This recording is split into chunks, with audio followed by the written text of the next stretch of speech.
Whenever I travel, I carry a little metal box of Altoid mints because after a 4-hour, 7 a.m. flight, everyone has bad breath. So, almost anyone is willing to take the mint from the Muslim on the airplane.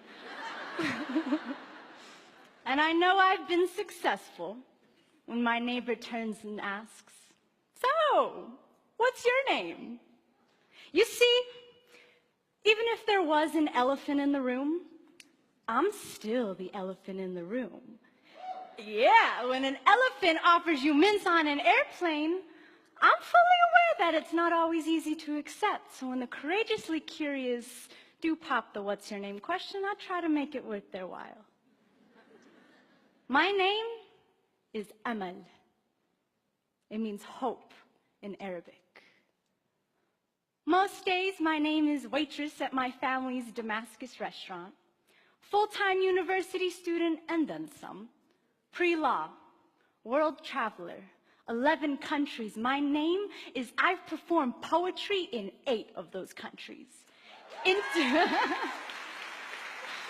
International spoken word poet, unapologetic Muslim woman, Syrian, American, hijabi, activist, social justice advocate. My name is writer, teacher, Colorado born, mile high baby.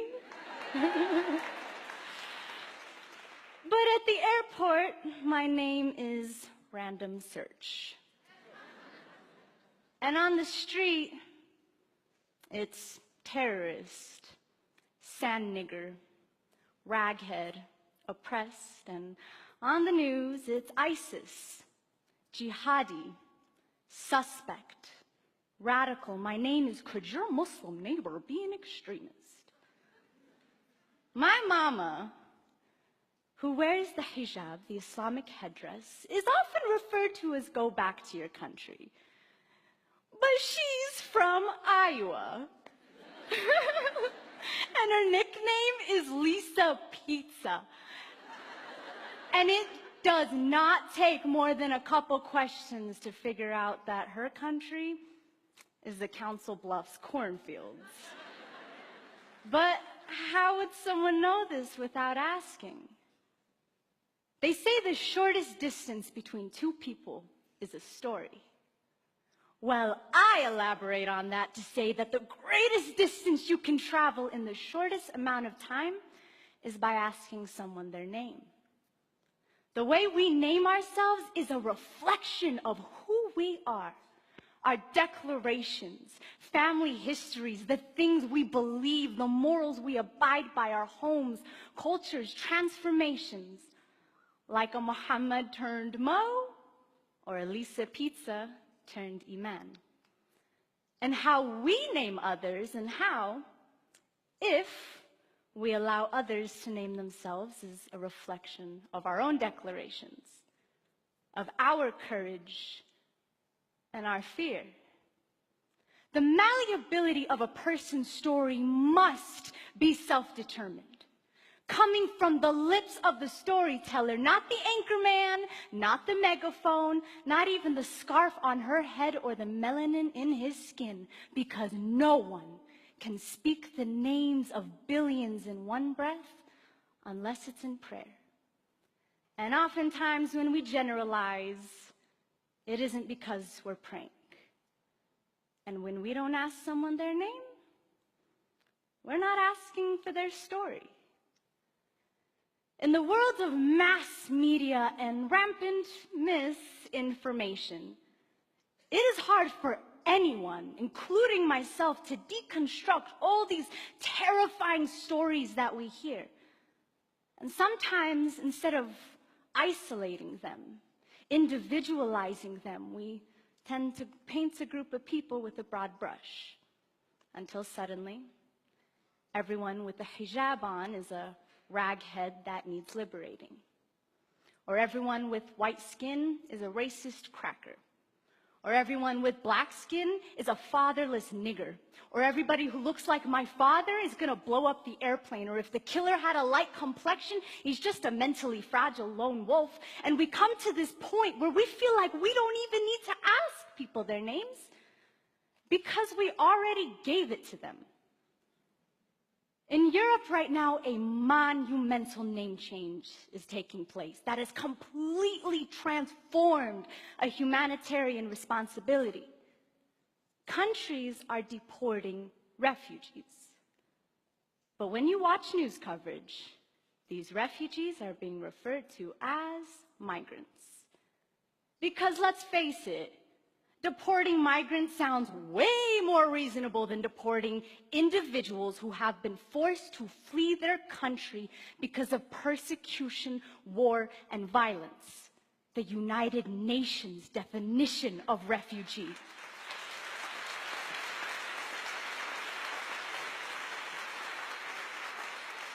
And in naming these people this way, we've attributed to them a choice instead of a circumstance, some economic gain instead of a desperation to flee a war zone. These little ones are refugees, not migrants. I took this photo last year at a refugee camp on the Syrian-Turkish border, and contrary to popular belief, they aren't poisons. They're not here to steal our democracy or to take over our neighborhoods. They're people, families who wish that they could go home, but have had to make that home somewhere else. And we've come to this point where the word migrant essentially means piles of brown, foreign-speaking people. And we end up forgetting there was a point where some people would have considered those who looked like this to be migrants as well. Right, folks?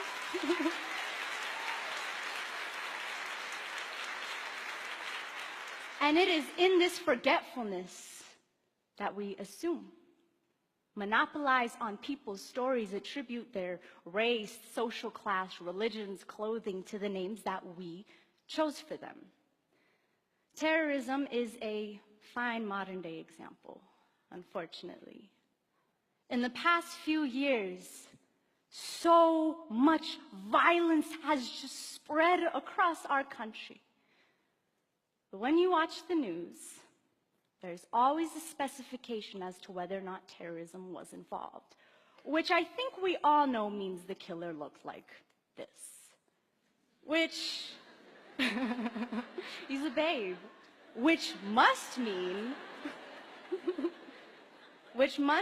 that the killer, of course, pledges his allegiance to this, right? But correct me if I'm wrong, news coverage does in fact tend to be a little different when the terrorist looks like this.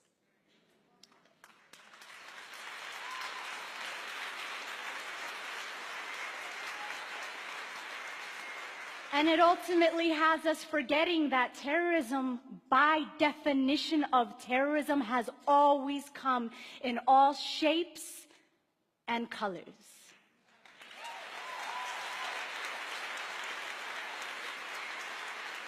And what happens when we confine certain names with certain depictions, wrongfully excluding some and including others?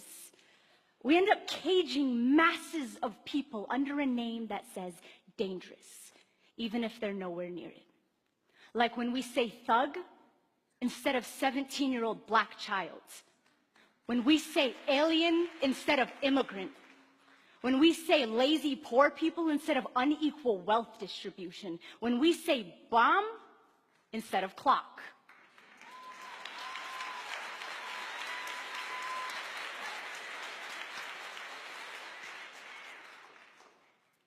This man's name is Craig Hicks.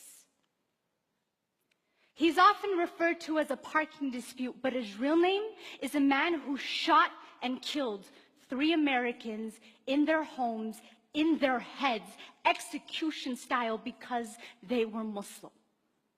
His name is hate crime.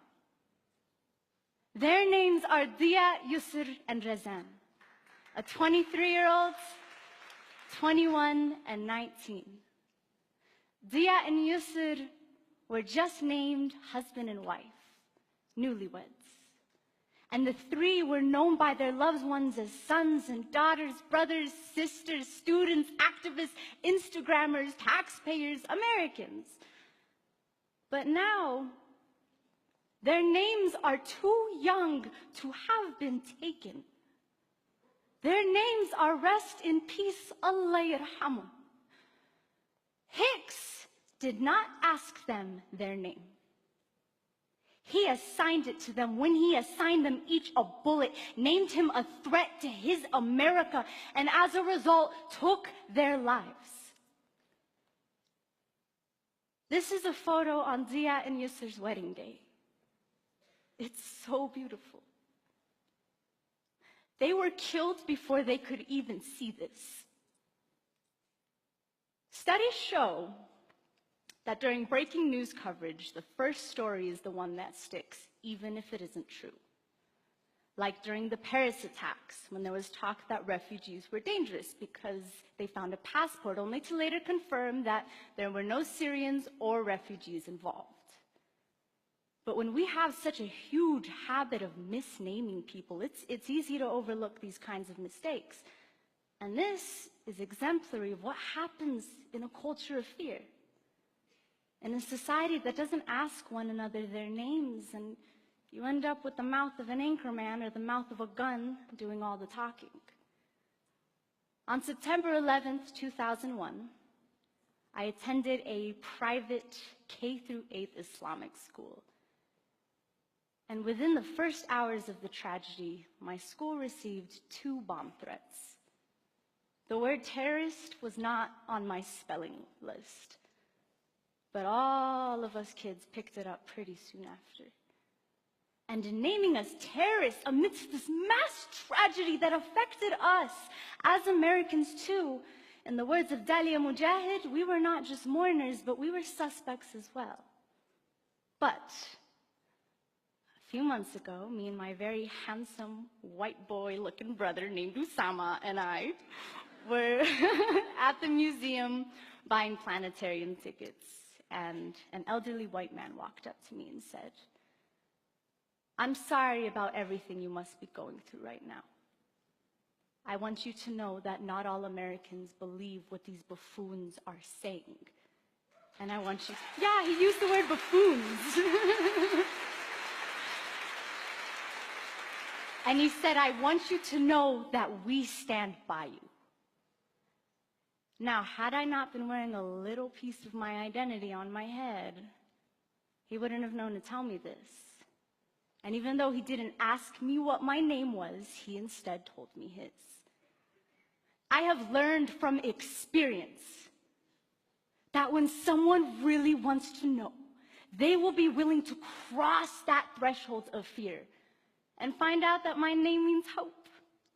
And then they'll have the courage to ask the much more important questions that probably only I can answer. Like, what's that thing on your head?